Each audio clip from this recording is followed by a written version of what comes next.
Hot అంశాలపై debate news బెంచ్కి స్వాగతం. America పెడుతున్నటువంటి షరతులు, అమెరికా వేసినటువంటి సుంకాలు ఇప్పుడు భారత ఆర్థిక వ్యవస్థని ఏం చేయబోతున్నాయి?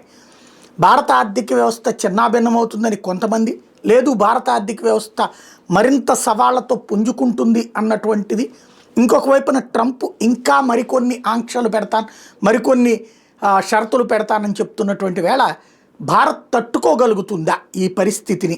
ఈ అంశానికి సంబంధించి మాట్లాడిన ప్రస్తుతం మనతో పాటు ఉన్నారు ఆర్థిక నిపుణులు చాడా శాస్త్రి గారు. నమస్తే అండి. నమస్తే సాయి గారు. ట్రంప్ వేసినటువంటి సుంకాల ఇంపాక్ట్ని ఎంత మేరకు తట్టుకోగలుగుతాం మనం? యాక్చువల్గా ఇప్పుడు మన దేశం మొత్తం ఎగుమతులతో పోలిస్తే అమెరికాకి చేస్తున్న ఎగుమతుల విలువ చాలా తక్కువ అండి. చైనా లాంటి దేశాల ఆర్థిక వ్యవస్థ పూర్తిగా అమెరికా ఎగుమతుల మీద ఆధారపడి ఉంటే మన దేశం అంతలో ఎగుమతుల మీద ఆధారపడలేదండి. ముఖ్యంగా అమెరికా ఎగుమతుల మీద ఆధారపడలేదు. అమెరికాకి మనం ఎక్కువగా ఎగుమతి చేస్తున్న 3 రకాల వస్తువులు అండి. ఎలక్ట్రానిక్స్, తర్వాత జెమ్స్ అండ్ జ్యువెలరీ అంటే నగలు, అవన్నీ వజ్రాలు నగలు అటువంటివి. తర్వాత మూడోది ఫార్మస్యూటికల్స్, మందులు. ఇవి మనం ముఖ్యంగా ఎగుమతి చేస్తున్నాం. ఈ ఎగుమతి చేస్తున్న మూడిట్లో కూడా మన ట్రంప్ ఏం చేశారంటే ఆంక్షలు విధించారు. అదే టారిఫ్లు పెంచారు. ముందు 25% అన్నారు, తర్వాత 50% అన్నారు. 2 సార్లు కూడా దీంట్లోనే ఎలక్ట్రానిక్స్, ఫార్మస్యూటికల్స్ రెండింటికి ఎగ్జంప్షన్స్ ఇచ్చారు. సో వీటి మీద ఎటువంటి టారిఫ్లు పెరగవు. అంటే మన మొత్తం దీంట్లోనే ఆల్మోస్ట్ 30 నుంచి 40% వరకు ఇవే ఉన్నాయండి అమెరికాకి ఎక్స్పోర్ట్స్. అంచేత మన దేశానికి ఆర్థిక వ్యవస్థకి పెద్దగా ఇబ్బంది ఏమి ఉండదు. ఏవో తాత్కాలికంగా చిన్న ఇబ్బందులు ఉంటాయి తప్పితే చైనాలాగా మన దేశానికి అంత పెద్ద ఇబ్బందులు ఉండవు. ఏంటంటే రొయ్యల పరిశ్రమ లాంటి దెబ్బతింటుంది. ఇక్కడ నుంచి హైయెస్ట్ 15% అక్కడికే వెళ్తుంటాయి అంటారు కదా. అది దీంట్లో అదే చెప్తున్నాను కదా, మన మెయిన్ ఎక్స్పోర్ట్స్ ఎలక్ట్రానిక్స్ అండి. అంటే తర్వాత జెమ్స్ అండ్ జ్యువెలరీ, తర్వాత ఫార్మస్యూటికల్స్. అమెరికాకు వచ్చిన ఇబ్బంది ఏంటంటే ఎప్పటికప్పుడు తను ఏ వస్తువులు వెంటనే తయారు చేయలేదండి. చైనా మీద లేదా భారత్ మీద ఎక్కువగా డిపెండ్ అవుతోంది. సో ఈ టారిఫ్లు వాళ్ళు పెంచుకున్నది ఏంటంటే వాళ్ళ దేశంలో ఉత్పత్తి పరిశ్రమ పెంచుకోవడానికని చెప్పారు మొదట్లో. కానీ అది జరగలేదండి. ఇది ఎందుకు, దానికి టైం ఇచ్చి చర్చల ద్వారా జరుగుంటే సరిపోయేది. అట్లా చేయకుండా మధ్యలో జరిగిన కొన్ని పరిణామాల వల్ల ట్రంప్ యూనిలాటరల్ గా తనగా ఈ టారిఫ్లు ప్రకటించారండి. దానివల్ల ఇబ్బంది వస్తుంది. మన భారత ఆర్థిక వ్యవస్థకి అయితే దీనివల్ల పెద్ద ఇబ్బందులు ఏమి రావండి. తాత్కాలికంగా కొన్ని రోజులు ఉండొచ్చు, కానీ ఒక విధంగా దీన్ని మనం పాజిటివ్ గా తీసుకుంటే భవిష్యత్తులో భారత ఉత్పత్తి రంగాన్ని చాలా మంచిదండి. నరేంద్ర మోడీ నోరు మెదపట్లేదు, సరెండర్ అయిపోయాడు, అమెరికా అంటే భయపడుతున్నాడు అంటూ రాహుల్ గాంధీ చేస్తున్న వ్యాఖ్యల్ని ఏమనాలి? దాని మీద ఈరోజు బ్లూంబెర్గ్ అని చెప్పి ఒక అంతర్జాతీయ పేపర్లో ఒక వ్యాసం వచ్చిందండి. అసలు ఈ టారిఫ్ సడన్ గా ఎందుకు ఇట్లా వచ్చాయి, ట్రంప్ ఎందుకు భారత్ మీద అంత గట్టిగా చర్యలు తీసుకుంటున్నాడు అంటూ దాంట్లో వ్యాసంలో రాశారు. జూన్ 17వ తారీఖు నాడంట ట్రంప్ మోడీతో మాట్లాడతానన్నారంట. దాని ప్రకారంగా ట్రంప్ కాల్ మోడీకి వచ్చింది. ట్రంప్ మోడీ మాట్లాడుకున్నారు. 35 నిమిషాలు మాట్లాడుకున్నారంట ఆ రోజు. దాంట్లో ముఖ్యంగా ట్రంప్ దీని గురించి, పాకిస్తాన్ సీజ్ ఫైర్ గురించి మాట్లాడినప్పుడు మోడీ చాలా గట్టిగా చెప్పారని, మా దేశ అంతర్గత విషయాల్లోనే ఇతర దేశాల జోక్యం సహించము, గతంలో సహించలేదు, మొన్న ఆపరేషన్ సింధూర్ సమయంలో కూడా ఎవరి సలహాలు తీసుకోలేదు, ఎవరి సూచనలు మేము పాటించలేదు. ఇద్దరు పాకిస్తాను, భారత్ మిలిటరీ అధికారులు కలిసి చర్చించుకొని నిర్ణయం తీసుకొని సీజ్ ఫైర్ అవుతున్నారు. దీంట్లో మూడో వ్యక్తి ప్రమేయం లేదు, మీరు ఈ మాట పదే మరి చెప్పకండి అని మోడీ ఖరాఖండిగా ట్రంప్కి చెప్పారని ఒకటి. దాంతో ఆయన కొంచెం హర్ట్ అయ్యారని బ్లూంబెర్గ్ లో రిపోర్ట్ వచ్చింది.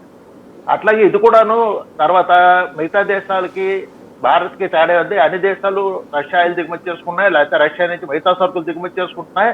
ఒక భారత్నే టార్గెట్ చేయడం న్యాయం కాదని కూడా ట్రంప్ మోడీ చెప్పినట్టుగా వార్తలు వచ్చాయండి. సో ఈ మెయిన్ ఈ కారణాల వల్ల ట్రంప్ సడన్ గా నిర్ణయం తీసుకున్నారు, పూర్తిగా చర్చలు ఇంకా జరగకుండానే. ఎందుకంటే రేపు ఆగస్టు 25 నుంచి నెలాఖరు దాకా మళ్ళీ 6వ విడత చర్చలు ఉన్నాయండి. ఈ టారిఫ్ మీద చర్చలు ఉన్నాయి. ఆ చర్చలు సారాంశం ఏదో బయటకు రాకుండా ట్రంప్ మధ్యలో ఇలా ప్రకటించడం అందరూ ఆశ్చర్యపోయారు. దానికి బహుశా ఇప్పుడు బ్లూంబెర్గ్ చెప్తున్న కారణాలు కొన్ని నిజమై ఉండొచ్చని అంటున్నారండి. రైట్. అంటే ఇప్పుడు ఇక వాణిజ్య చర్చలు ఏముండవు, సుంకాలే ఫైనల్ అని చెప్తున్నాడు కదా ట్రంప్. మరి ఏమవుతుంది చూడపోతే ప్రస్తుతం ట్రంప్ ఇక తగ్గక తప్పదండి. ఎందుకంటే ఒక మన దేశమే కాదు, మిగతా దేశాలు, యూరోపియన్ దేశాలు, చైనా, రష్యా అన్ని దేశాలకి ఇప్పుడు ట్రంప్ మీద వ్యతిరేకత పెరుగుతోందండి. ఈ రోజు తాజాగా వచ్చిన దీని ప్రకారం స్విట్జర్లాండ్ ఎట్లేకుండా తమ F-35 విమానాలు కొనుగోళ్లు ఆపేశాయని వార్తలు వస్తున్నాయండి. వాళ్ళ దేశాల మీద కూడా 30 నుంచి 40% దాకా ట్రంప్ సుంకాలు విధించారండి. ఆ వాళ్ళు ఏమంటారంటే స్విట్జర్లాండ్ వాళ్ళు ఏమంటారంటే, ఒక పక్క మీరు సుంకాలు విధిస్తూ మా దగ్గర నుంచి మీరు బహుమతులు ఆశించకండి, మీరు సుంకాలు విధిస్తే దానికి తగ్గట్టుగా మా చర్యలు కూడా ఉంటాయని చెప్పి సుమారుగా $9 బిలియన్ విలువైన ఈ F-35 కొనుగోలు కాంట్రాక్ట్ వాళ్ళు రద్దు చేసుకున్నట్టుగా ఈ రోజు వార్తలు వచ్చాయండి. సో అట్లాగే చైనా కూడా ఇప్పుడు ఏమైంది, చైనా, భారత్, రష్యా కలిపి దీని గురించి కుటుంబంగా ఏర్పడతాయేమో భవిష్యత్తులో అన్నది అనవసరంగా ట్రంప్ భారత్ ని రష్యా ఒళ్ళోకి తోసేస్తున్నాడని చెప్పి కొంతమంది అమెరికన్ విశ్లేషకులు భయపడుతున్నారండి. చాలా కష్టపడి భారత్ కి అమెరికాకి మధ్య రిలేషన్స్ సాధించాము. బీడెన్ టైంలో ఈ గత 4-5 ఏళ్లలో బాగా పెరిగాయి, అభివృద్ధి చెందాయి రిలేషన్స్. ఈ పరిస్థితుల్లో మళ్ళీ ట్రంప్ ఇటువంటి చర్యలు తీసుకోవడం వల్ల ఉన్న భారత్ ని మనకి ఎన్నాళ్ళు మంచి సఖ్యంగా ఉన్న భారత్ మనం దూరం చేసుకుంటున్నామేమో అని కొందరు అమెరికన్ విశ్లేషకులే ఇప్పుడు భయపడుతున్నారు. పాత మాజీ దౌత్యవేత్తలు కూడా ట్రంప్ చర్యల్ని తప్పుపడుతున్నారండి. అట్లా కాకుండా ఇప్పుడు ఏంటంటే ఈ రాబోయే రోజుల్లో రష్యా ప్రెసిడెంట్ పుతిన్ తర్వాత చైనా జిన్పింగ్ గారు మోడీ కూడా కలుస్తారని చెప్పి వార్తలు వస్తున్నాయి. రష్యా ప్రెసిడెంట్ గారు భారత్ వస్తున్నారు, అట్లాగే మోడీ చైనా వెళ్తున్నారని కూడా వార్తలు వస్తున్నాయి. సో దానాదేనా ఈ మూడు కలిసి డాలర్కు వ్యతిరేకంగా అంటే అమెరికాకు వ్యతిరేకంగా వీళ్ళు ఇంకా ఆర్థిక చర్యలు ఏమైనా తీసుకుంటారేమో రాబోయే రోజుల్లో చూడాలండి. ఎందుకంటే ప్రపంచం మొత్తం మీద డాలర్ డామినేషన్ ఎక్కువైపోయింది. వ్యాపారం చేయాలంటే డాలర్లు ఉంటే కానీ జరగని పరిస్థితి వచ్చింది. దానివల్ల డాలర్ డిమాండ్ పెరిగాయి, అన్ని దేశాల కరెన్సీలు విలువ తగ్గడం, వాళ్ళ ధరలు పెరగడం, వాళ్ళ దేశాలు ఇన్ఫ్లేషన్ పెరగడం, ఇవన్నీ అనవసరమైన కారణాలండి. సంబంధం లేకుండా డాలర్ని దృష్టిలో పెట్టుకొని మొత్తం ప్రపంచం వ్యాపారం చేయడం వల్ల ఇబ్బందులు తలెత్తుతున్నాయి. అంచేత బహుశా డాలర్కి అంటే ఒకవేళ డాలర్కి ప్రత్యామ్నాయంగా ఇంకో కరెన్సీని ఏమైనా తీసుకొద్దామని బ్రిక్స్ కంట్రీలు 5 దేశాలు కలిపి ప్రయత్నాలు ఉన్నాయి. దాంట్లో కొంతమంది ఆఫ్రికన్ దేశాలు కూడా రాబోయే రోజుల్లో కలుస్తాయని అంటున్నారు. సో అంత పూర్వం గతంలో లాగా అంత ఈజీ కాదండి. ఇప్పుడు అమెరికా అందరి మీద పెత్తనం చెలాయిద్దంటే అన్ని దేశాలు ఒప్పుకోవటం లేదు. ఏ దేశానికి ఆ దేశానికి అవసరాలు ముఖ్యం, వాళ్ళ దేశ ప్రయోజనాలు ముఖ్యం అండి. అన్ని దేశాలు అలాగే చేస్తారు రాబోయే రోజుల్లో. అందుకని ట్రంప్ తను అనుకున్నట్టుగా అన్ని సాధించలేడండి రాబోయే రోజుల్లో.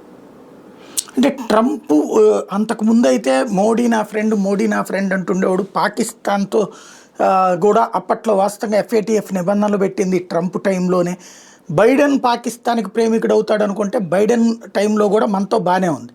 ఓన్లీ ఈ దఫా వచ్చాకనే జరగడానికి కారణం ఏమనుకోవాలి? అంటే ఒక వార్త ప్రకారం ఏంటంటే అది బైడెన్ ఉన్నా తర్వాత ట్రంప్ ఉన్నా సరే అమెరికాలో ఉన్న పెద్ద ఆయుధ లాబీ, తర్వాత ఫార్మస్యూటికల్ లాబీ, ఇట్లా పెద్దవన్నీ కలిపి ఒక పెద్ద లాబీ ఉంది. దాన్ని డీప్ స్టేట్ అంటారు జనరల్ గా. ఎవరు అక్కడ ప్రెసిడెంట్ పదవిలో కూర్చున్నా సరే నడిపించేది వాళ్లే. వాళ్ళ దేశానికి వాళ్ళ వ్యాపారాభివృద్ధికి ఏది అనుగుణంగా ఉంటుందో దాన్ని దృష్టిలో పెట్టుకునే నిర్ణయాలు తీసుకుంటారు ఆ సీట్లో. ఎందుకంటే కొంతమంది ట్రంప్ గెలవక ముందు కూడా కొంతమంది విశ్లేషణలు ఇచ్చారు. వాళ్ళ దృష్టిలో ఏంటంటే ట్రంప్ని ఏదో బైడెన్కి వ్యతిరేకంగానో లేకపోతే డీప్ స్టేట్ వ్యతిరేకంగా ఆయన నిలబడి గెలవలేదు. డీప్ స్టేట్ వాళ్ళే ట్రంప్ని తీసుకొచ్చారు. ట్రంప్ ఖచ్చితంగా గెలుస్తాడు, వాళ్ళ హ్యాండ్ ఉంది. అంచేత ట్రంప్ ఈసారి వచ్చినా సరే గతంలో ఉన్న ట్రంప్ లాగా ఈసారి ఉండడు, తేడా ఖచ్చితంగా ఉంటుందని చాలా మంది విశ్లేషకులు ట్రంప్ గెలవక ముందే విశ్లేషణ చెప్పారండి. సరిగ్గా ట్రంప్ కూడా కొత్తగా అయిన తర్వాత ప్రెసిడెంట్ అయిన తర్వాత తన నడవడికలో కూడా మార్పు వచ్చిందండి. యాక్చువల్ గా చెప్పాలంటే ఆయనకి గతంలో ప్రెసిడెంట్ గా చేసినప్పుడు చాలా మంచి సంధి చేశారు. ఇజ్రాయెల్ దేశాల మధ్య, తర్వాత అరబ్ దేశాల మధ్య సంధి కూర్చాడు. చాలా చోట్ల అసలు ప్రపంచంలో శాంతి నెలకొనే చర్యలు చాలా తీసుకున్నాడు. యాక్చువల్ గా అప్పట్లో ఆయనకు నోబెల్ ప్రైజ్ వచ్చి ఉంటుంటే బాగుండేది, ఆయన దాని గురించి తాపత్రయపడి ఉంటే బాగుండేది. ఎందుకో మొదటి 4 సంవత్సరాలు ఆ పని చేయలేదు. ఈసారి ఎందుకో పదవిలోకి వచ్చిన దగ్గర నుంచి ఆయన నోబెల్ ప్రైజ్ అని దృష్టిలో పెట్టుకొని భారత పాకిస్తాన్ మధ్య యుద్ధం నేనే ఆపాను అన్నాడు. తర్వాత మరొకటి ఏమైందంటే ఆయన ఎన్నికల్లోకి రావడానికి అసలు పోటీ చేస్తున్నప్పుడు ఆయన ప్రధానది ఏంటంటే రష్యా యుక్రెయిన్ మధ్య యుద్ధం వీడని ఆ శాతకాలేదు, ఆపలేకపోయాడు, నేను ఆపుతాను అని చెప్పి మాట మీద వచ్చాడు. అది అవతల యుక్రెయిన్ వెళ్ళలేదు, ఇటుపక్క రష్యా వెళ్ళలేదు, అది అలాగే జరుగుతోంది. అక్కడ ఫెయిల్ అయ్యారు. ఆ తర్వాత పాకిస్తాన్ భారత మధ్య యుద్ధం, వీళ్ళిద్దరు మిలిటరీ వాళ్ళిద్దరు మాట్లాడుకొని యుద్ధం సీజ్ఫైర్ ప్రకటిస్తే అది నా వల్ల ఆపారు, 2 అణు దేశాల మధ్య యుద్ధాన్ని ఆపానని బహిరంగ ప్రకటించారు. దాన్ని భారత్ బహిరంగంగానే ఖండించింది. 3వ వ్యక్తి ప్రేమ లేదని అది హత్య అయింది. ఆయన ఓపెన్ గా నాకు నోబెల్ ప్రైజ్ రావాలి, నేను అణు యుద్ధం ఆపాను, నోబెల్ ప్రైజ్ రావాలి, ఇలాగంతా పద్ధతి అంతా మారింది. సో దానివల్ల ఏంటంటే ఆయన ఎక్కువగా మాట్లాడుతున్నారు. అవసరమైన దానికంటే అనవసరమైన స్టేట్మెంట్లు ఇవ్వడం, చర్యలు తీసుకోవడం వల్ల ఇప్పుడు ప్రపంచ దేశాలన్నీ పరోక్షంగా ఇంకా ట్రంప్ అంటే వ్యతిరేకత పెరుగుతూ ఉందండి. అప్పట్లోనే మోడీకి ట్రంప్కి బాగుండేదండి, రిలేషన్స్ చాలా బాగుండేది. ఈసారి కూడా బాగానే ఉండవలసింది, కానీ ట్రంప్ అతికి ఉత్సాహం వల్ల రిలేషన్స్ ఇద్దరి మధ్య దెబ్బతిన్నాయి. ఎట్టి పరిస్థితుల్లో మోడీకి కావాల్సింది ఏంటంటే భారతదేశంలో రైతులు, తర్వాత డైరీ పరిశ్రమ, అది కూడా వాళ్ళదే అనుకోండి, రైతులే. ఈ పాడి పరిశ్రమ తర్వాత వ్యవసాయం దెబ్బతినకుండా ప్రధానంగా చూడవలసిన బాధ్యత అతనిది. అందుకే అమెరికా వాళ్ళకి ఏంటంటే ఈ రెండిట్లో వాళ్ళు వేలు పెడతారు. ఈ జన్యు విత్తనాలు మన దేశానికి సప్లై చేయాలని, అమెరికా డైరీ ప్రొడక్ట్స్ ఏమో ఇక్కడికి పంపించాలని మన దేశాన్ని. కానీ మన దేశంలోనే ఎక్కువ మంది రైతులు వ్యవసాయం మీద ఆధారపడుతున్నారు. అటువంటి వ్యవసాయ రంగం దెబ్బతింటుంది కాబట్టి ఆ రెండు విషయాల్లో చర్చలు పురోగతి జరగకపోవడానికి, టారిఫ్ చర్చల్లోని పురోగతి జరగకపోవడానికి రెండు ముఖ్య కారణాలండి. ఎట్టి పరిస్థితుల్లో మేము ఒప్పుకోము అని కరాఖండిగా చెప్పారండి. జన్యు విత్తనాలు భారత్లోకి ఒప్పుకోము, అట్లాగే డైరీ పరిశ్రమలో కూడా అమెరికా ఉత్పత్తులు రావడానికి మేము ఒప్పుకోము అని చెప్పారండి. సో దానివల్ల అసలు చర్చలు ఆగిపోయాయి, స్తంభించాయి. ఆ రెండింటి మధ్య కూడా వాళ్ళు ఎలాగైనా సరే మన మార్కెట్ వాళ్ళు కావాలని వాళ్ళు ప్రయత్నిస్తున్నారు, మనం అడ్డుపడుతున్నాము. ఈ చర్చల పురోగతి అందుకే ఆగింది. మళ్ళీ రేపు 6వ విడత చర్చల్లో ఏం జరుగుతుందో చూడాలి. నేను వ్యక్తిగతంగా అనుకుంటుంది ఏంటంటే ఈ 6వ విడత చర్చల్లో ఖచ్చితంగా అమెరికా కొంచెం తగ్గుతుంది, తగ్గి మళ్ళీ చర్చలు పెట్టుకుంటారు. ఎందుకంటే అమెరికా భారత్ కావాలని, భారత్ రెండు రకాలుగా కావాలి వాళ్ళకి. ఒకటంటే మన దేశంలో చీప్ లేబర్, వాళ్ళ దేశంతో పోలిస్తే మన దేశంతో వేతనాలు తక్కువ, ఖర్చులు తక్కువ. మన దేశంలో ఉదాహరణకు ఒక ట్యాబ్లెట్ చేయడానికి 20 రూపాయలు ఖర్చు అయితే అదే అమెరికాలో అదే ట్యాబ్లెట్ తయారు చేయడానికి 50 రూపాయలు ఖర్చు అవుతుందండి. ఎందుకంటే అక్కడ వేతనాలు ఎక్కువ, విద్యుత్ ఖర్చులు ఎక్కువ, అసలు ఓవరాల్ గా ఖర్చులన్నీ ఎక్కువ అండి. సో వాళ్ళకి ఏది ఉపయోగం అంటే అమెరికా భారత్ నుంచి 20 రూపాయల ట్యాబ్లెట్ తెచ్చుకున్నప్పుడు అమ్ముకుంటే వాళ్ళకి చౌకతే, అక్కడ తయారు చేసుకుంటే చాలా ఖరీదు అయిపోతుంది. అందుకనే చాలా వస్తువులు భారత్కి తప్పకుండా చైనాకి పంపించి ఇప్పుడు ఏమైంది, ట్రంప్ వచ్చినప్పుడు అసలు ఎన్నికల్లో వచ్చింది ఏంటంటే అతను మగా అనే నినాదంతో వచ్చాడు. మగా అంటే మేక్ అమెరికా గ్రేట్ అగైన్ అని పెట్టుకున్నాడు. మంచిదే, ఒక దేశ ప్రధాని కావచ్చు, ప్రెసిడెంట్ కావచ్చు, తన దేశాన్ని అభివృద్ధి చెందాలి, మిగతా దేశాల మీద వీళ్ళని తక్కువ ఆధారపడేట్టు చూసుకోవాలని ప్రయత్నించడం తప్పులేదండి. ట్రంప్ ఉద్దేశం మంచిదే, కానీ అది చేసిన విధానం బాగోలేదు. నిజంగా ఇక్కడ ఏం జరిగిందంటే వాళ్ళ దేశం కొన్ని వస్తువులు దిగుమతి చేసుకుంటోంది, వాళ్ళ దేశం కొన్ని వస్తువులు ఎగుమతి చేస్తుంది. అట్లాగే మన దేశం కూడా అట్లాగే. మన దేశం ఎగుమతి చేసే వస్తువుల మీద ట్రంప్ వాళ్ళకి అమెరికా వాళ్ళ అవసరాలు కొద్దీ వాళ్ళ ప్రజలకు తక్కువ ధరలు ఉండాలని చెప్పి తక్కువ టారిఫ్లు పెట్టారు. అంటే దిగుమతి సుంకాలు తక్కువ పెట్టారు. అంటే సపోజ్ నేను ఇందాక చెప్పినట్టుగా ఒక 20 రూపాయలు మాత్రమే ఇన్నాళ్ళు ఒక 2 రూపాయలు ఉంది అనుకోండి దిగుమతి సుంకం, అమెరికాలో 22 రూపాయలు అక్కడ ఉండేది, మరో 3 రూపాయలు లాభం వేసుకుంటే 10 రూపాయలుగా మాత్రం అక్కడ అమెరికా ప్రజలకు అమ్మేవారు. ఇప్పుడు ఏమవుతుంది, 20 రూపాయలు మాత్రం 50% సుంకాలు అంటే అది 30 రూపాయలు అవుతుంది. మళ్ళీ దాని మీద మరొక 5 రూపాయలు వేసుకుంటే 35 రూపాయలు అవుతుంది. యాక్చువల్ గా పరోక్షంగా ఈ సుంకాలు పెంచడం వల్ల అమెరికా పౌరులు ఇబ్బంది పడతారండి. భారత్ జరిగే నష్టం పక్కన పెడితే ఇన్నాళ్ళు చౌకగా వస్తువులు చాలా ఖరీదు అయిపోతాయి, 50% ఖరీదు అవుతాయి. భారత్ నుంచి వస్తువులన్నీ అమెరికా ప్రజలకి 50% ఖరీదు దొరుకుతాయి. దానివల్ల ఏమవుతుంది, ఆ దేశం ఇన్ఫ్లేషన్ పెరిగిపోతుంది, ధరలు పెరిగిపోయి ఇన్ఫ్లేషన్ పెరిగిపోతుంది. ఇవన్నీ ముందు చూపుతూ ఆలోచించకుండా ఆవేశపడి అనౌన్స్ చేశారు. అవన్నీ రాబోయే చర్చల్లో మళ్ళీ వస్తాయి. సో ఆగస్టు 29 తర్వాత జరిగే చర్చలు, ఆగస్టు 25 తర్వాత జరిగే చర్చల్లో ఇవన్నీ మళ్ళీ మార్పులు ఉంటాయి. అమెరికా అధ్యక్షుడు అడిగేటటువంటి వాటిలో ఇప్పుడు భారతదేశానికి ఈ డైరీ ప్రొడక్ట్స్ వస్తే జరిగే నష్టం ఏంటి? యాక్చువల్గా అక్కడ మన ప్రాబ్లం ఏమవుతుందంటే అమెరికాలోని వ్యవసాయం కావచ్చు, డైరీ కావచ్చు, ఒక పెద్ద పరిశ్రమ తరహాలో చేస్తారండి.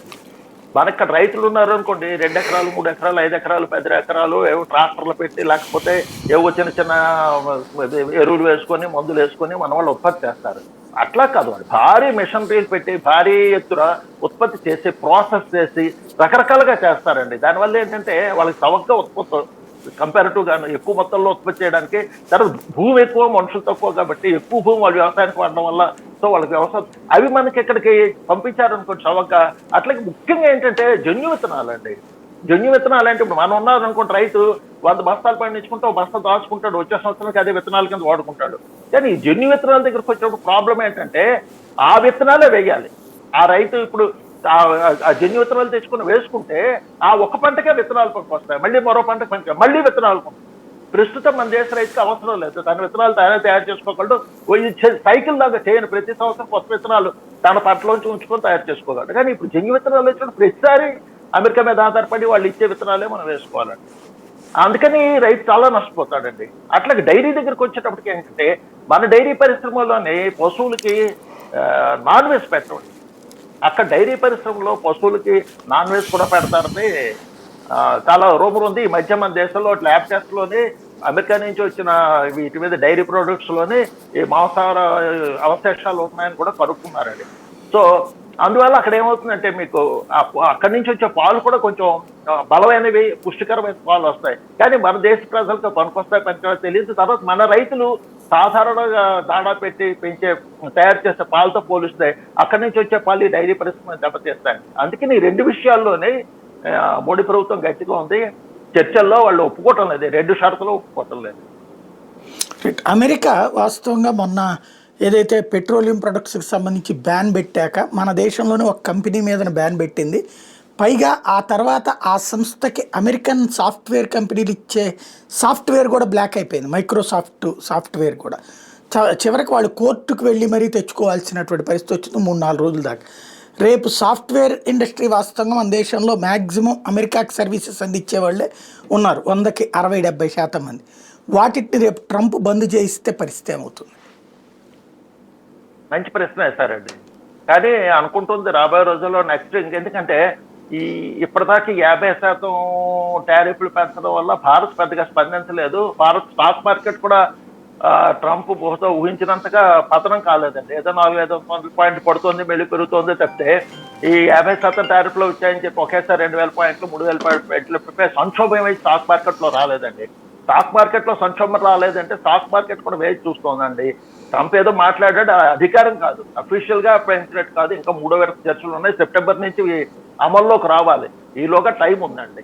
అందుకని తొందర లేదని చెప్పి స్టాక్ మార్కెట్ కూడా దాని గురించి పెద్దగా పట్టించుకోలేదు, రియాక్ట్ అవ్వలేదు. రేపు 6వ విడత చర్చలు కూడా ఒకవేళ సఫలం కాలేదు అంటే దాని మీద అదొకటి. తర్వాత మళ్ళీ పుతిన్ భారత్ రావడం, మోడీ చైనా వెళ్ళడం, ఇవన్నీ కూడా అమెరికా కొంచెం కోపం తెప్పే చెప్పాలండి, అమెరికాని ఇబ్బంది పెట్టే పనులండి. సో ఇప్పుడు ఏమవుతుందంటే బ్రెజిల్ అధ్యక్షులు కూడా చాలా గట్టిగా ఉన్నారండి అమెరికాకి వ్యతిరేకంగాను. సో బ్రెజిల్ కూడా మొన్న స్టేట్మెంట్ ఇచ్చారు. పేపర్లో వచ్చింది ఏంటంటే బ్రెజిల్ మీద కూడా ట్రంప్ టారిఫ్లు బాగా పెంచారు. బాగా పెంచిన తర్వాత ట్రంప్ ఏమన్నారంటే కావాలంటే బ్రెజిల్ ప్రెసిడెంట్ నాతో మాట్లాడవచ్చు, చర్చలు జరపవచ్చు అంటే ఆశ్చర్యకరంగా బ్రెజిల్ ప్రెసిడెంట్ గారు ట్రంప్కు ఫోన్ చేయడం మానేస్తే మోడీకి ఫోన్ చేస్తే మోడీతో మాట్లాడారు. అటుపక్క అట్లాగే రష్యా ప్రెసిడెంట్ పుతిన్తో మాట్లాడారు ఆయన. సో ఇప్పుడు ఆయన ఏమంటారంటే ఇంకా అమెరికాకి వ్యతిరేకంగా అన్న మాట పైకి అనకపోయినా బ్రిక్ దేశాలన్నీ కలిపి తమతో వ్యాపారం చేసుకోవాలి, మనలో మనం వ్యాపారం చేసుకోవాలి, మనందరికీ ఒక కరెన్సీ కావాలి. ఈ దృష్టిగా ఇప్పుడు మనం ఎక్కువగా చర్యలు తీసుకోకపోతే అమెరికా చేతుల్లో ఎన్నాళ్ళు మనం ఇట్లా పౌలుగా ఉంటామన్న అభిప్రాయాన్ని ఆయన వ్యక్తం చేశారు. సో రాబోయే 1-2 నెలల్లో చాలా తీవ్రమైన పరిణామాలు జరుగుతాయి. సో ఇప్పుడు చూడపోతే ట్రంప్ యూనిలేటరల్ గా 20% పెంచడం, తర్వాత దాన్ని 50% చేయడం, ఈ కారణాలన్నింటికీ యాక్చువల్ గా అమెరికా బిజినెస్ సెంటర్ కంటే ట్రంప్ అహంభావం ఎక్కువ కనిపిస్తోందండి. ఆయన ఇగో దెబ్బతిందండి. ముఖ్యంగా ఈ పాకిస్తాన్ భారత్ యుద్ధ సమయంలో ఆపరేషన్ సింధూర్ నా వల్ల ఆగిందని ఆయన పదే చెప్పినా మనం పట్టించుకోలేదు. మోడీ ఊరుకుంటారు సైలెంట్ గా అనుకున్నారు, మోడీ ఊరుకోలేదు, కరకటిగా ఖండించారు. దాంతో ఆయన ఇగో దెబ్బతింటే ప్రపంచవ్యాప్తంగా ఆయనకి కొంత చెడ్డ పేరు వచ్చిందండి. అందుకని ఆ బాధతో ఆయన సడన్ గా ఈ ట్రంప్ 20% ప్రకటించడం, తర్వాత ఇంకా మన వాళ్ళు మరొకటి ఏంటంటే మోడీ తనంత తానుగా ఫోన్ చేసి ట్రంప్ తో మాట్లాడలేదండి.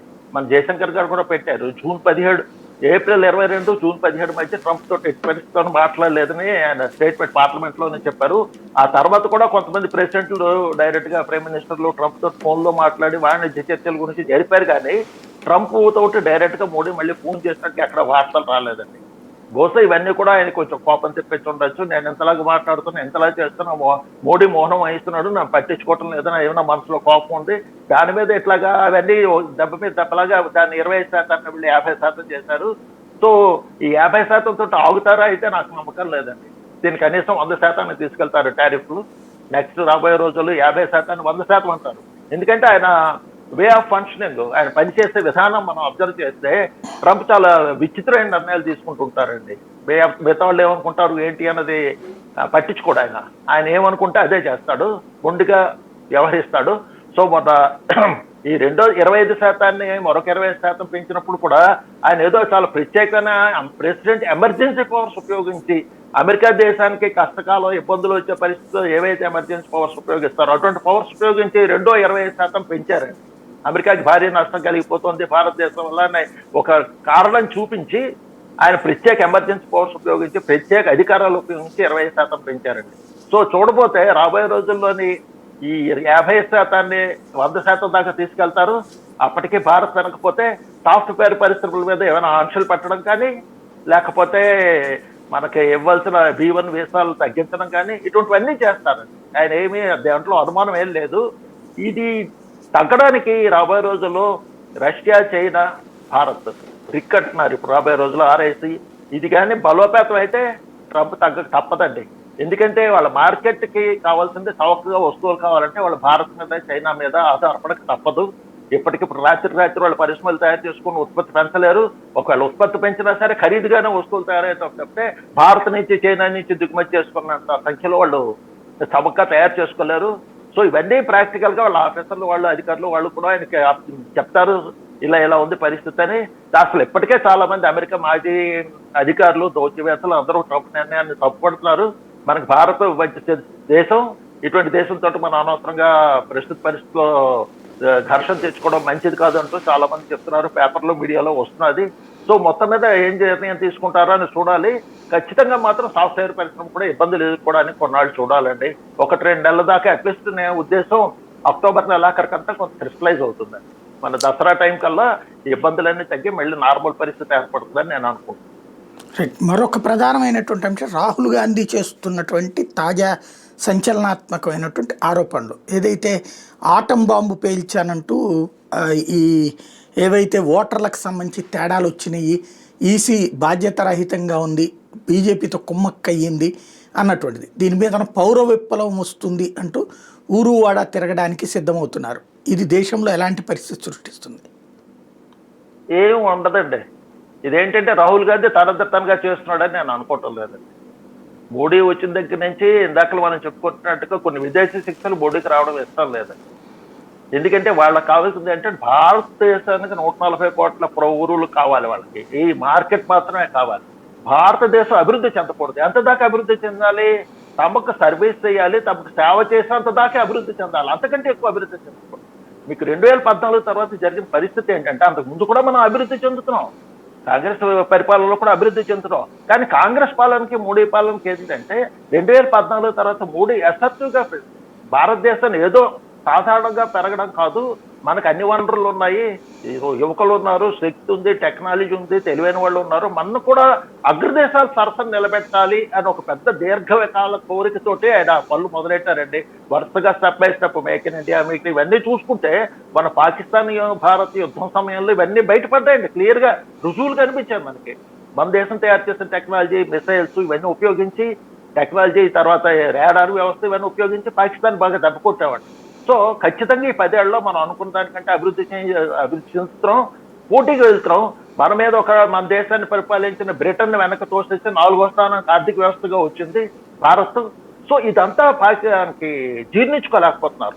వాళ్ళకి కావాల్సింది ఏంటంటే తమ చెప్పు చేతల్లో ఉండే నాయకులే కావాలండి. చిన్న దేశాలకు, అది బంగ్లాదేశ్ కావచ్చు, పాకిస్తాన్ కావచ్చు, భారత్ కావచ్చు, శ్రీలంక కావచ్చు, ఏవైనా సరే తమ చెప్పు చేతలు ఉండే నాయకులు ఉంటేనే వాళ్ళకి సదుపాయం. అటువంటి నాయకులు కావాలి.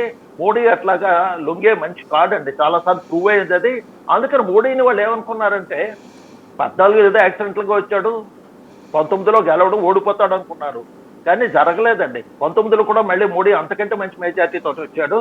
ఇంకా మీకు అబ్జర్వ్ చేస్తే 2014 నుంచి 19 మధ్య కంటే 2019-24 మధ్య చాలా రకాల గొడవలు జరిగాయి. ఏవో రకరకాల సిఏ గొడవలు అంటారు, లేకపోతే ఇంకేవో జయంతి గొడవలు అంటారు, ఎక్కడో లేకపోతే మన రాజస్థాన్లో కుల గొడవలు తీసుకొచ్చారు, హర్యానాలో జాట్ల కుల గొడవలు తీసుకొచ్చారు, గుజరాత్లో పటేల్ కుల గొడవలు తీసుకొచ్చారు. ఇట్లా దేశం మీద రకరకాల గొడవలు తీసుకొచ్చారు, రకరకాల ఇవి చేయడానికి ప్రయత్నం చేశారు. కానీ అన్నిటినీ తట్టుకొని నిలబడి మోడీ 2019లో కూడా మళ్ళీ గెలిచారు. 2019 నుంచి 24 మధ్య కూడా చాలా ప్రయత్నాలు చేశారు, రకరకాల ఆరోపణలు చేశారు. ప్రభుత్వం మీద ఎన్ని అవినీతి ఆరోపణలు చేశారు. పెగాసిస్ సాఫ్ట్వేర్ అన్నారు, మా ఫోన్లన్నీ హ్యాక్ చేశారు, మా మాటలు వింటున్నారని ఒక ఆరోపణ చేశారు, భారీ ఎత్తున ఆరోపణలు చేశారు. తర్వాత ఆదాని మీద పెద్ద ఆరోపణలు చేశారు, హిండెన్బర్గ్ రిపోర్ట్ తీసుకొచ్చి. తర్వాత ఈ రాఫెల్ జెట్స్ మీద చాలా గొడవలు చేశారు.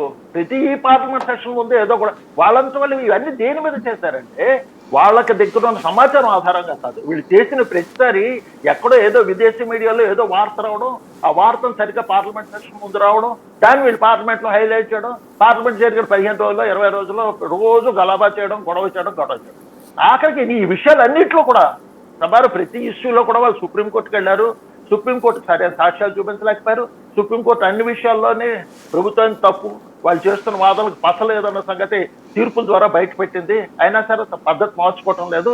ఇది ఇప్పుడు ఇంక అన్నీ అయిపోయి ఇప్పుడు ఏం చేశారంటే బంగ్లాదేశ్ లో షేక్ హసీనా ప్రభుత్వం ఉన్నప్పుడు ఆ దేశం బ్రహ్మాండంగా అభివృద్ధి చెందుతోందండి.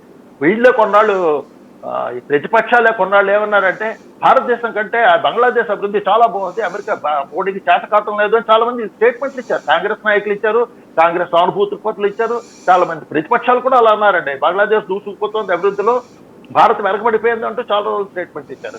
అటువంటి బంగ్లాదేశ్ ఎందుకు పరిస్థితి ఇలా తయారైంది? ఎందుకని హసీనాని దింపవలసి వచ్చింది? అక్కడ హసీనాని చెప్పడానికి కూడా దేన్ని వాడుకున్నారు వాళ్ళు? హసీనా గెలిచిన తర్వాత ఎన్నికల అక్రమాలు జరిగాయి, ఇది అది అంటూ బోల్డ్ గొడవ చేసి అక్కడ మిలిటరీ సాయం తీసుకొని హసీనాని దింపేశారండి. ఇప్పుడు దింపిన తర్వాత బంగ్లాదేశ్ పరిస్థితి చూస్తున్నాం. వస్త్ర పరిశ్రమ దెబ్బతింది, దేశంలో అల్లకల్లోలంగా ఉంది, అభివృద్ధి లేదు. ప్రతిసారి 2 నెలలకి 3 నెలలకి మన దేశాన్ని బియ్యం పంపించడం మహాప్రభు అని అడుక్కుంటోంది. మన దేశం బియ్యం సప్లై చేస్తోంది. ఆదాయానికి ప్రకారం 10,000 కోట్ల దాకా, వాళ్ళు 1000 కోట్ల దాకా విద్యుత్ బకాయిలు ఉండిపోయారు. డబ్బులు లేక అదానీ కంపెనీకి విద్యుత్ బకాయిలు చెల్లించలేకపోయారు. సో ఇట్లాగా దేశం తయారైందండి. దేనివల్ల తయారైంది? ప్రజలకు చైతన్యం లేకపోవడం వల్ల. తర్వాత అక్కడ మిలిటరీకి పవర్స్ ఎక్కువ అంటే రాజకీయ అధికారం చేతిలో మిలిటరీ ఉండదు. మిలిటరీ వాళ్ళే స్వయంగా నిర్ణయాలు తీసుకుంటారు. ఎప్పుడైతే ప్రజల్లో అలజడి లేగిందో, ప్రతిపక్షాలు రెచ్చగొట్టారో ప్రజల్ని, మిలిటరీ వెంటనే దూరడం, హసీనా గారిని పదవి నుంచి తప్పించడం చేశారండి. సో అదే టూల్ కిట్, అదే తరహా ఇక్కడ కూడా చేద్దామని ప్రయత్నిస్తారని అనుమానం. ఎందుకంటే బంగ్లాదేశ్ పక్క దేశం, అక్కడ చేసినట్టుగా ఎక్కడ చేద్దామని అనుకుంటున్నారు.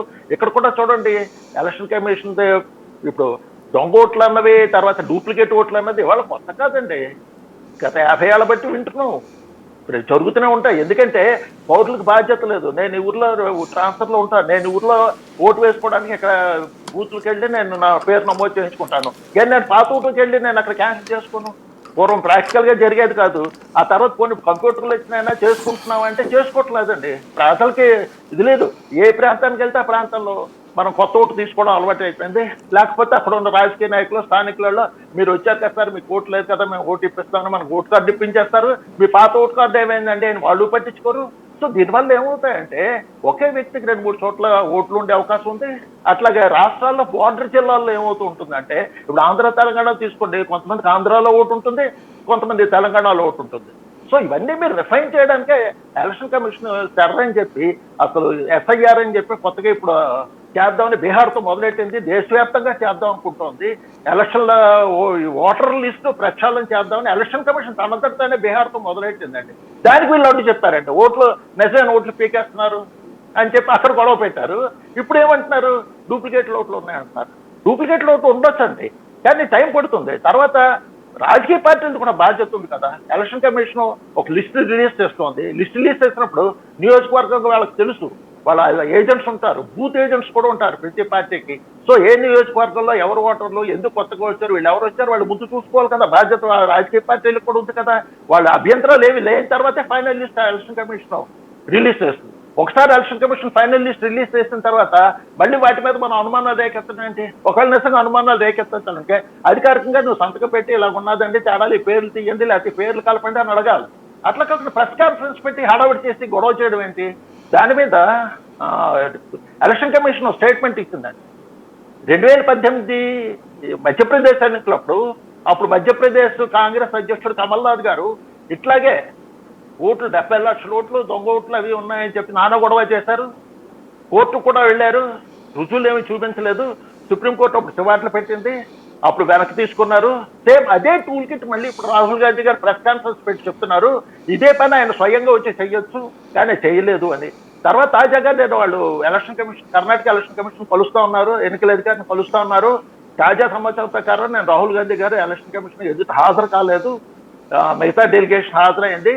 దాంతోపాటు వాళ్ళు ఏమిటి ఒక డాక్యుమెంట్స్ కానీ రుజువులు కానీ ఏమి ఇవ్వకుండా వాళ్ళ అనుమానాలు వ్యక్తం చేస్తూ ఒక కాగితం లెటర్ హెడ్ మీద ఒక లెటర్ మాత్రం రాసి ఇచ్చారని ఈసీ వర్గాలు చెప్తున్నాయండి. సో నిజంగా రాహుల్ గాంధీ గారి దగ్గర సమాచారం ఉండి నిజంగా డేటా ఆయన ఇచ్చింది నమ్మకం అయితే ఆయన ఒక స్వార్న్ ఎఫిడవిట్ ఒక తయారు చేసే సంతకం పెట్టి మాకు ఇస్తే దాని ద్వారా మేము విచారణ చేస్తాము, అంతేగాని ఊరికే ఎలక్షన్ కమిషన్ మీద అనవసరమైన ఆరోపణలు చేయకూడదు అని నేను చెప్తున్నానండి. ప్రజలందరూ కూడా చాలా దృష్టిలో పెట్టుకోవాలండి. మరి ఏదో చిన్నగా ఇది లైట్ గా తీసుకున్న విషయం కాదు. ఎందుకంటే ఎన్నికల కమిషన్ అన్నది తర్వాత న్యాయ వ్యవస్థ అన్నవి చాలా ముఖ్యమైనవండి. వీటి చిన్న చిన్న తప్పులు జరుగుతాయి, వాటి మనం పెద్దగా భూతత్వంలో పెట్టి చూడకూడదు. దేశ భవిష్యత్తుకి ప్రమాదం అండి. ఎందుకంటే మన 140 కోట్ల జనాభా, ఈ జనాభాను మెయింటైన్ చేయడం, డేటా మెయింటైన్ చేయడం చాలా కష్టము. తప్పులు జరగచ్చు, తప్పులు మనం చూపించి బయటకు తీసి వాటిని మనం రెక్టిఫై చేయించడం ప్రజలుగా బాధ్యత, రాజకీయ నాయకులది బాధ్యత. కానీ వ్యవస్థని, సంస్థని మనం సంస్థపై అనుమానాలు వచ్చేటట్టు చూడకూడదండి. ఎందుకంటే ఇవాళ ఉదాహరణ కూడా రాశారు, మహదేవపుర కర్ణాటకలో ఉంది, అక్కడ సిద్ధరామయ్య గారు చీఫ్ మినిస్టర్ గా అక్కడ గెలిచారు, చీఫ్ మినిస్టర్ అయ్యారు అక్కడ గెలిచి. అక్కడ కూడా ఎవరో ఇవాళ రాశారు 40 ఓట్ల దాకా తప్పుడు ఓట్లు ఉన్నాయి. ఈ ఓట్లు తప్పుడు ఓట్లు ఉండడం అన్నది, తర్వాత ఎక్కువ ఓట్లు ఉండడం, డూప్లికేట్ ఓట్లు ఉండడం అనేది ఎప్పటి నుంచో జరుగుతూ వస్తుందండి, దశాబ్దాలుగా జరుగుతూ వస్తుంది. కానీ రెక్టిఫై చేయవలసిన బాధ్యత ఎవరిది? ఒక ఎలక్షన్ కమిషన్ ఇంత పెద్ద బాధ్యత తీసుకోలేదు. ప్రజలు ఉండాలి, రాజకీయ పార్టీలు కూడా భాగస్వామ్యం ఉండాలి. దీనికి ఒక పద్ధతి ఉంది, ఆ పద్ధతి ప్రకారంగా ప్రక్షాళన పూనుకోవాలి. ఎలక్షన్ కమిషన్ రాజకీయ పార్టీని సహకరించి ఎఫ్ఐఆర్ సీరియస్ గా జరిగేటట్టు చేస్తే రాహుల్ గాంధీ మళ్ళీ ఇట్లాగా అభియోగాలు చేసే అవసరం ఉండదు. ఒక విధంగా చెప్పాలంటే యాక్చువల్ గా బీజేపీ వచ్చిన తర్వాత వ్యవస్థలు స్వతంత్రంగా పనిచేస్తున్నాయండి. రాహుల్ గాంధీ గారి పార్టీ కాంగ్రెస్ ఏదైతే ఆరోపణలు చేస్తుందో, ఇదే కాంగ్రెస్ పార్టీ గతంలో ఎలక్షన్ కమిషన్ జిఎన్ శాసన్ గారు పనిచేస్తుంటే ఆయన రిటైర్ అయిపోయిన తర్వాత ఆయనకి ఎంపీ సీట్ ఇచ్చి కాంగ్రెస్ పార్టీతో ఎంపీ సీట్ ఇచ్చి బీజేపీ మీద పోటీకి పెట్టారండి. అట్లాగే నవీన్ చావ్లా గారు ఎమర్జెన్సీ టైంలో ఇందిరాగాంధీకి చాలా నమ్మకమైన వ్యక్తిగా పనిచేస్తుంది నవీన్ చావ్లా గారిని ఎలక్షన్ కమిషన్ గా, చీఫ్ ఎలక్షన్ కమిషనర్ గా వేశారు. దాని మీద అప్పుడు ప్రతిపక్షాలు గొడవ చేసినా సరే ఆయనే చీఫ్ ఎలక్షన్ కమిషనర్ గారు. అట్లాగే ఎంఎస్ గిల్ గారు చీఫ్ ఎలక్షన్ కమిషనర్ గా చేసిన తర్వాత ఆయన రిటైర్ అయిపోయిన తర్వాత ఆయన కాంగ్రెస్ రాజ్యసభకు నామినేట్ చేసి మంత్రిని కూడా చేశారండి. సో మీకేమవుతుంది? ఎలక్షన్ కమిషన్ అట్లాగా బీజేపీ అధికారంలోకి వచ్చిన తర్వాత ఎవరిని ఇట్లా నామినేట్ చేయలేదండి. ఎలక్షన్ కమిషన్ ఎవరు రిటైర్ అయిపోయిన వాళ్ళకి మళ్ళీ ఏం పదవులు ఇవ్వలేదండి. ఇట్లా ఆరోపణలు చేసుకుంటూ వెళ్ళిపోతే వ్యవస్థలు బలహీనపడతాయి. వ్యవస్థలు బలహీనపడితే ప్రజలకు చాలా ఇబ్బంది అండి. కంప్లైంట్ చేసుకోవడానికి అవకాశం ఉండదు. వ్యవస్థలు బలహీనపడితే బంగ్లాదేశ్ పరిస్థితి మనకు కూడా వస్తుంది. అందుకని తప్పుడు ఆరోపణలు ఏవి చేసినా సరే ప్రజలు దయచేసి నమ్మకూడదు. ఆయనకి రాహుల్ గాంధీ గారికి ఆరోపణలు చేసే అధికారం ఉంది, దానికి ఒక పద్ధతి ఉంది. ప్రెస్లో అరవడం కాదు. ఆయన నిజంగా ఆయన దగ్గర ఆధారాలు ఉంటే ఆయన ఎలక్షన్ కమిషన్కి వెళ్ళొచ్చు. వాళ్ళు అడిగారు ఎలక్షన్ కమిషన్ వాళ్ళు, మీరు మాకు స్వార్న్ అఫిడవిట్ తోటి వివరాలన్నీ ఇవ్వండి, మేము విచారణ చేస్తాం. లేదంటే కోర్టు ఉంది, కోర్టుకి వెళ్ళి ఇదిగా ఈ డేటా అంతా తప్పు, దీంట్లో ఇవి ఉన్నాయని. లేదంటే మూడో మార్గం ఏంటంటే ఎస్ఐఆర్ అలాగే అంటున్నారు కాబట్టి మొత్తం ఎస్ఐఆర్ మీద పూర్తి చేయండి, మేము సహకరిస్తాం. మొత్తం దేశవ్యాప్తంగా ఓటర్ లిస్టు మనం ప్రక్షాళన చేద్దాం. అది కరెక్ట్ పద్ధతి అండి. బాధ్యత గల ప్రతిపక్ష పార్టీ చేస్తున్న పద్ధతి అది.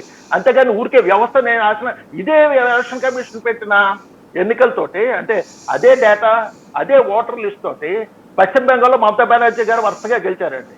ఢిల్లీలో 2 సార్లు ఆపు గెలిచారండి. ఇంకా కాంగ్రెస్ చూసుకుంటే కర్ణాటకలో గెలిచింది, తెలంగాణలో గెలిచింది, తర్వాత ఛత్తీస్గఢ్లో గెలిచింది. అట్లాగే సిపిఎం చూసుకుంటే 2 సార్లు కేరళలో గెలిచిందండి. మొన్న ఈ మధ్య కర్ణాటకలో కాంగ్రెస్ గెలిచిందండి. సో లాస్ట్ టైం కంటే ఈసారి 100 సీట్లు దాకా కాంగ్రెస్కి వచ్చాయండి. సో ఇదే డేటాతో వాళ్ళు గెలుస్తున్నారు. తప్పులు ఉన్నాయండి, ఒప్పులు ఉన్నాయండి. ఇప్పుడు ఓటర్ లిస్ట్ లో తప్పులు ఇవి ఉన్న డూప్లికేట్ ఓట్లు ఉన్నా అదే డేటా అన్ని పార్టీలకి ఇది వస్తుందండి. అంతేగాని ఒక పర్టికులర్ కాన్స్టిట్యుయెన్సీలో ఇది జరిగింది, దీనివల్ల ఇలా జరిగింది అని చెప్పి మనం ఎలక్షన్ కమిషన్ బ్లేమ్ చేయడం చాలా తప్పండి. డేటా రెస్ట్రిక్షన్ అన్ని రాజకీయ పార్టీలు, ప్రజలు కూడా ప్రయత్నించాలి. అది దేశానికి కూడా మంచిది. అట్లాగే వీళ్ళని తొందరగా ఈ ఓటర్లకి ఆధార్ ఐడెంటిటీ లింక్ చేయాలండి. దానివల్ల డూప్లికేట్ ఓట్లు పోతాయి. పై ఊర్లో ఉన్న వాళ్ళు 2 ఊర్లో ఓట్లు తీసుకునే అవకాశం ఉండదు, తగ్గుతుంది.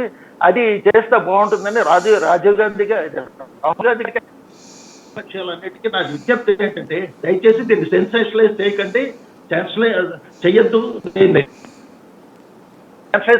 దయచేసి ఎలక్షన్ కమిషన్ సహకరించి ఓటర్ లిస్టులన్నీ ప్రక్షాళన జరిగేటట్టు చూడమని నాకు విజ్ఞప్తి. థ్యాంక్ యూ వెరీ మచ్ అండి, మంచి సమాచారం ఇచ్చారు. ఇది పరిస్థితి. ఒకవైపున ఆర్థిక వ్యవస్థని సంక్షోభంలో నెట్టే ప్రయత్నం, ఇంకొక వైపున అది అమెరికా చేస్తుంటే ఈ దేశంలో మరొక సంక్షోభాన్ని సృష్టించే ప్రయత్నం రాహుల్ చేస్తున్నారు. ఈ రెండింటి తట్టుకు నిలబడాలంటే ప్రతి భారతీయుడు సంఘటితంగా ఉండాల్సిన అవసరం అయితే ఉంది.